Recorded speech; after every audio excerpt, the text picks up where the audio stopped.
If I could travel back into time, this is the place I would visit.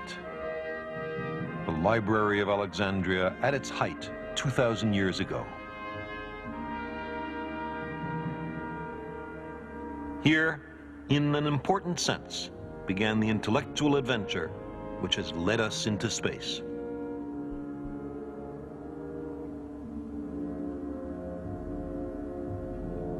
All the knowledge in the ancient world was once within these marble walls.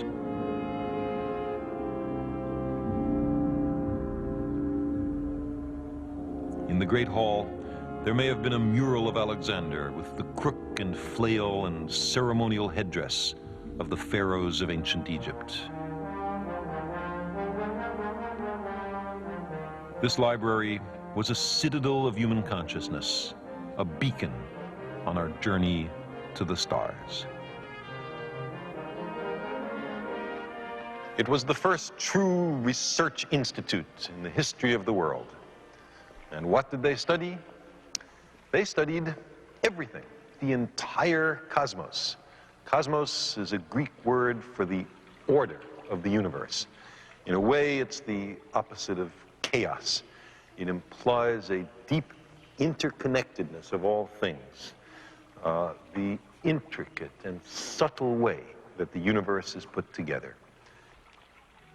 Genius flourished here. In addition to Eratosthenes, there was the astronomer Hipparchus, who mapped the constellations and established the brightness of the stars. And there was Euclid, who brilliantly systematized geometry, who told his king, who was struggling with some difficult problem in mathematics, that there was no royal road to geometry.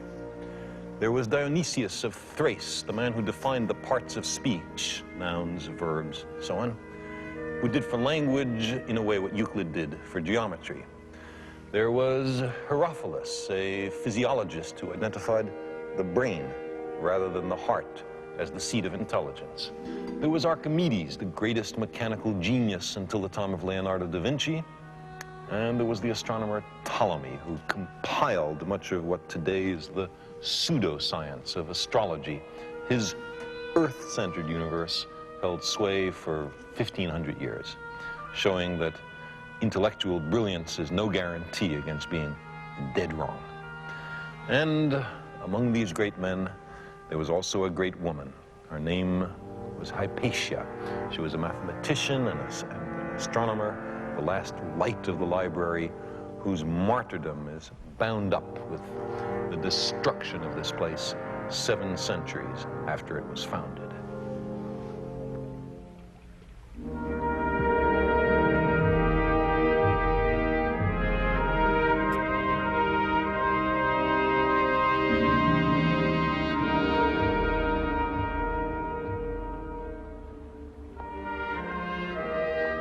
Look at this place.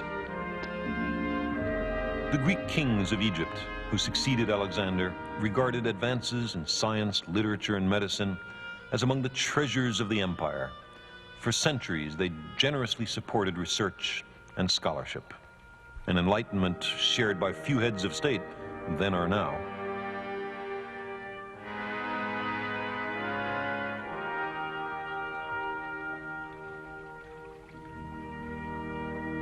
Off this great hall were 10 large research laboratories. There were fountains and colonnades, botanical gardens, and even a zoo with animals from India and sub-Saharan Africa. There were dissecting rooms and an astronomical observatory. But the treasure of the library, consecrated to the god Serapis, built in the city of Alexander, was its collection of books.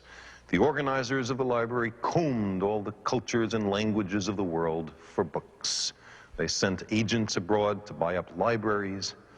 Commercial ships docking in Alexandria harbor were searched by the police, not for contraband, but for books. The scrolls were borrowed, copied, and returned to their owners. Until studied, these scrolls were collected in great stacks called books from the ships. Accurate numbers are difficult to come by, But it seems that the library contained at its peak nearly 1 million scrolls.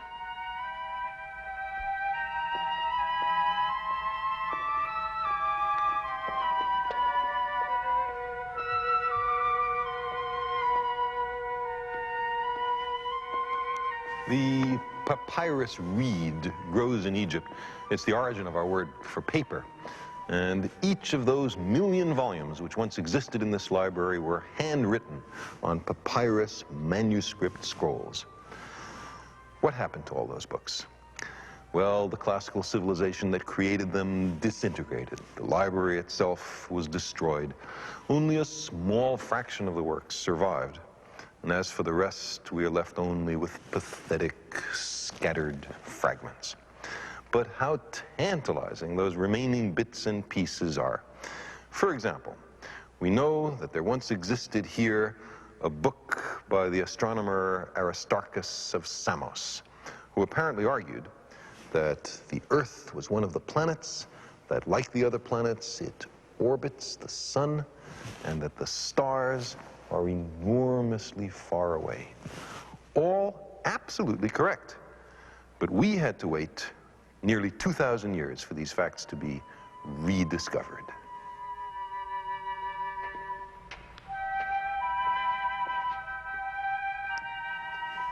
The astronomy stacks of the Alexandria Library.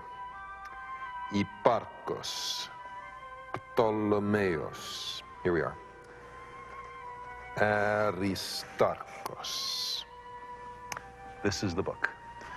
How I'd love to be able to read this book, to know how Aristarchus figured it out.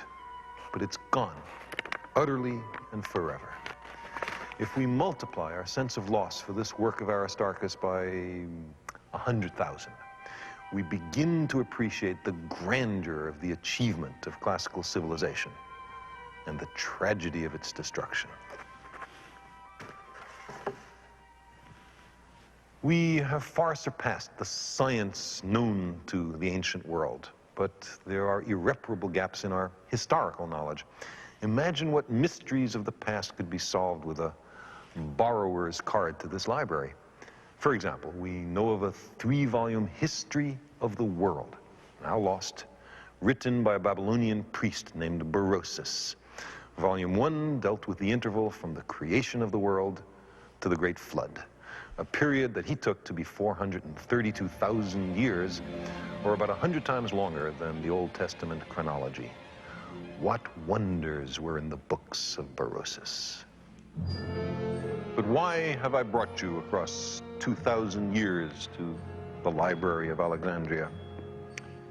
Because this was when and where we humans first collected seriously and systematically the knowledge of the world. This is the Earth as Eratosthenes knew it, a tiny spherical world afloat in an immensity of space and time. We were at long last beginning to find our true bearings in the cosmos. The scientists of antiquity took the first and most important steps in that direction before their civilization fell apart. But after the Dark Ages, it was by and large the rediscovery of the works of these scholars, done here, that made the Renaissance possible and thereby powerfully influenced our own culture. When in the 15th century Europe was at last ready to awaken from its long sleep, it picked up some of the tools, the books, and the concepts laid down here more than 1,000 years before.